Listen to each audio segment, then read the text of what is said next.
All right, everyone. I'm in my Explorer. I'm in a parking garage. I turn my lights on.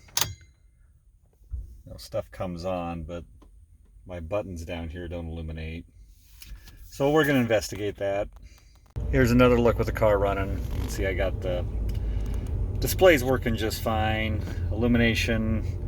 Looks like I'm missing a bulb right by the off button on the climate control. I've replaced some bulbs in these buttons up here. I just put red LEDs because that's what I had laying around in the past. I've had some burned out on my instrument cluster too, so my suspicion is that down here there is a bulb that is out. So we will investigate. All right, folks, so I pulled up the whole module here. You just kind of yank up on it. Haven't unplugged anything yet, but if you look, it looks like there's two bulbs, right? That little circular thing right there twists out, and then there's another one right here. I could probably replace these without even having to unplug or unbolt any of this. Maybe there's some on the top. I'll take a closer look, but it looks like that's our, I suspect that's our culprit.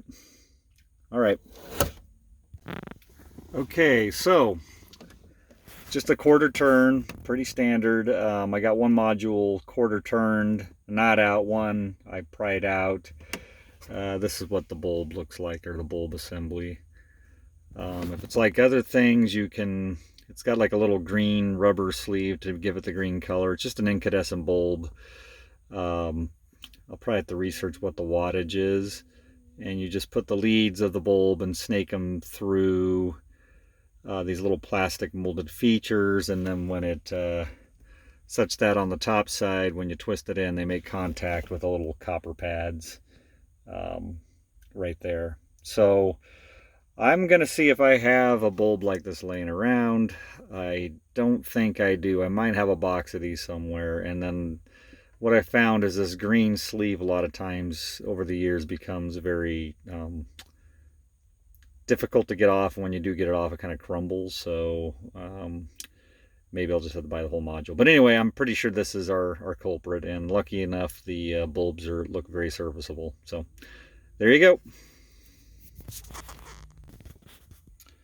Okay, I pried out the legs, so they're kind of sticking straight out, the legs from the bulb, and then you can pull the bulb from the base. I'm using one hand to hold the camera here, so I really can't do it very easily without having a third person here, but I'm just going to yank the bulb out of the base, and and basically the reverse procedure for a new bulb. You slide it in and snake the wires around.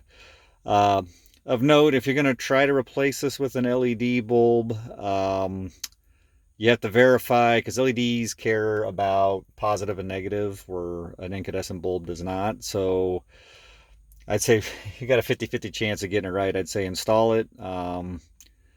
These might be able to be put in either way. If it doesn't light up, twist it 90 degrees and or 180 degrees, and then reinstall, and then it should light up. So the electricity's flowing in the right direction for the LED to light up. That's a little gotcha with LEDs. All right, thank you.